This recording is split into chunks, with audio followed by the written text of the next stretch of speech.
Hello friends, welcome back to my channel Rajib Pathshala. Rajib পাঠশালায় আপনাদের সকলকে স্বাগত। ষষ্ঠ শ্রেণীর পরিবেশ ও বিজ্ঞানের রায় ও মার্টিন কোশ্চেন ব্যাংকের 11 নম্বর স্কুলটা আজকে আমরা আলোচনা করব। 11 নম্বর স্কুলটা হচ্ছে হুগলি ব্রাঞ্চ গভর্নমেন্ট স্কুল। 1 নম্বর হচ্ছে সঠিক উত্তরটি নির্বাচন করো, এমসিকিউ প্রশ্নটা। 1 নম্বর, সাগর কুসুম মিথজীবিতা সম্পর্ক গড়ে তোলে জাব পোকার সঙ্গে, শালিকের সঙ্গে, ক্লাউন মাছের সঙ্গে, গরুর সঙ্গে। সাগর কুসুম মিথজীবিতা সম্পর্ক গড়ে তোলে ক্লাউন মাছের সঙ্গে। 2 নম্বর, অ্যাজোলাপানা বাতাসের যে গ্যাসকে বেঁধে ফেলতে পারে সেটি হলো oxygen, carbon dioxide, nitrogen, hydrogen. অ্যাজোলাপানা বাতাসে যে গ্যাসকে বেঁধে ফেলতে পারে সেটি হলো নাইট্রোজেন। 3 নম্বর, কোনটি পর্যাবৃত্ত ঘটনা? ভূমিকম্প, পূর্ণিমা, হরপাবান, সুনামি। পর্যাবৃত্ত ঘটনা হচ্ছে পূর্ণিমা। 4 নম্বর, নিচের যে পরিবর্তনটি রাসায়নিক পরিবর্তন করে তা হলো পিতলের বাসনে ছোপ ধরা, কর্পূরের উবে যাওয়া, জল ফুটে বাষ্প হওয়া, লোহাকে চুম্বকে পরিণত করা। রাসায়নিক পরিবর্তন হচ্ছে পিতলের বাসনে ছোপ ধরা। 5 নম্বর, কোনটি অধাতু কিন্তু তড়িতের সুপরিবাহী? তামা, পারদ, লোহা, গ্রাফাইট। গ্রাফাইট অধাতু হলেও তাপে সুপরিবাহী। 6 নম্বর, প্রদত্ত কোনটি মৌল? জল, বায়ু, মিথেন, ম্যাঙ্গানিজ। প্রদত্ত কোনটি মৌল? মৌল হচ্ছে ম্যাঙ্গানিজ। নেক্সট 2 নম্বর, 2-1 কথায় উত্তর দাও। 1 নম্বর, দই তৈরিতে কোন অণুজীব সাহায্য করে? দই তৈরিতে যে অণুজীব সাহায্য করে সেটার প্রকৃতি হচ্ছে ওটা এক প্রকার ব্যাকটেরিয়া। ব্যাকটেরিয়াটার নাম হচ্ছে ল্যাক্টোব্যাসিলাস।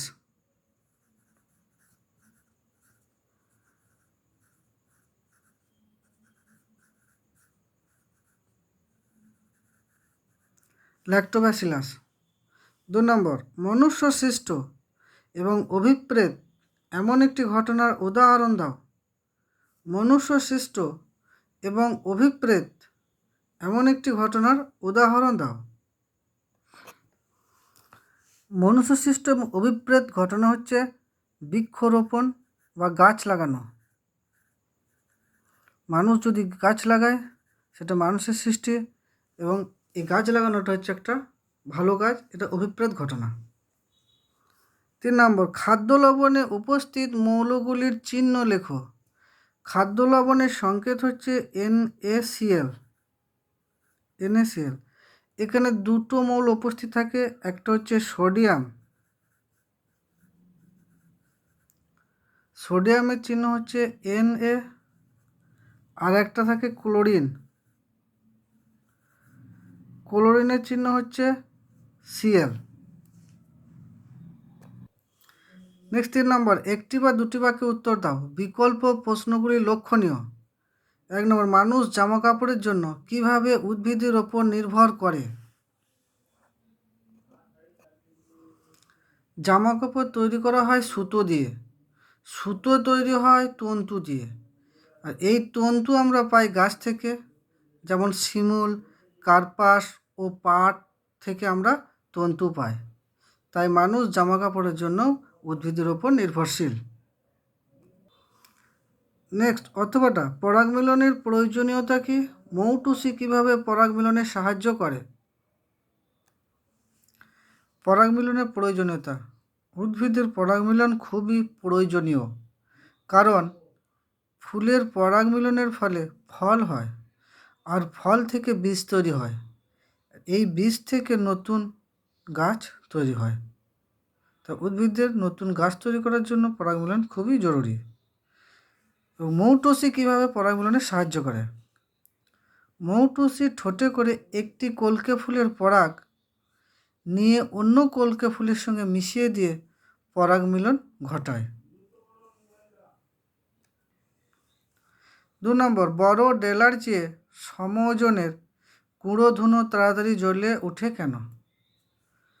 বড় ডেলার চেয়ে ধুনোটাকে যদি ছোট ছোট করে গুঁড়ো করা হয় তাহলে ধুনোর ক্ষেত্রফল, মোট ক্ষেত্রফলটা বেড়ে যায়। মোট ক্ষেত্রফল বেড়ে যাওয়ার জন্য ধুনো তাড়াতাড়ি জ্বলে ওঠে।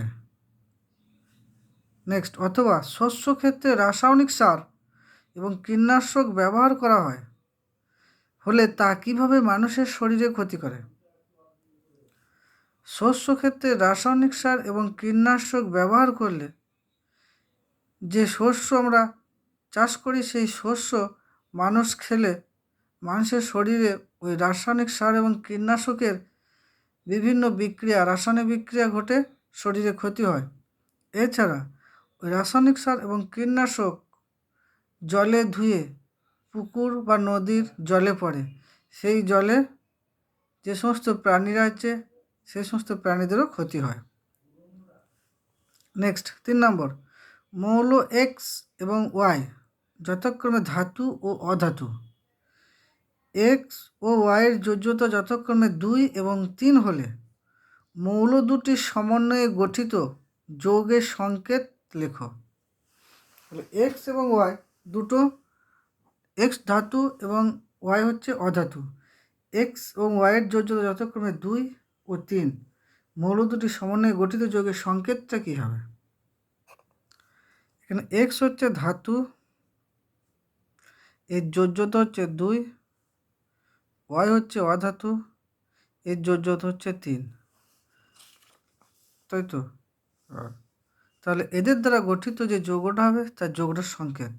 তাহলে এর যোজ্যতা, ওয়াইয়ের যোজ্যতা এক্স পাবে আর এক্সের যোজ্যতা ওয়াই পাবে। তাহলে যে যৌগটা গঠিত হবে তার সংকেত হবে X3Y2। এখানে যেহেতু এক্স ধাতু, ওয়াই অধাতু, ধাতুটা আগে থাকবে, অধাতুটা পরে থাকবে, তাহলে গঠিত সংকেতটা হবে X3Y2। নেক্সট, জল ও বালির মিশ্রণ থেকে কি কি উপায়ে বালিকে পৃথক করা যায়? জল এবং বালির মিশ্রণ থেকে কি কি উপায়ে বালিকে পৃথক করা যাবে? জল ও বালির মিশ্রণ থেকে পৃথক করার পদ্ধতি হচ্ছে যে আমাদের এটাকে ছেঁকে নিতে হবে। ছাঁকনি দিয়ে ছেঁকে নিতে হবে, কারণ বালি জলের মধ্যে গলে যায় না, অদ্রাব্য, তো বালিটা জলের নিচে পড়ে যাবে। ছাঁকনি দিয়ে ছেঁকে নিলে ছাঁকনির ওপরে বালিগুলো আটকে যাবে, জলটা পড়ে যাবে। তাহলে জল ও বালির মিশ্রণ থেকে বালিকে পৃথক করতে গেলে ছাঁকনি দিয়ে পৃথক করা যাবে, অথবা জল এবং বালির মিশ্রণকে যদি তাপ দেওয়া হয়, আগুনে ফোটানো হয়, তাহলে জলটা ফুটে বাষ্প হয়ে যাবে এবং বালিটা পাত্রের মধ্যে পড়ে থাকবে। থ্যাংক ইউ বন্ধুরা, আজকে ছিল 11 নম্বর হুগলি ব্রাঞ্চ গভর্নমেন্ট হাই স্কুলের পরিবেশ ও বিজ্ঞানের চ্যাপ্টারটা আলোচনা করা হলো। ভিডিওটি ভালো লাগলে লাইক করবেন, শেয়ার করবেন, চ্যানেলটি সাবস্ক্রাইব করে পাশে থাকবেন।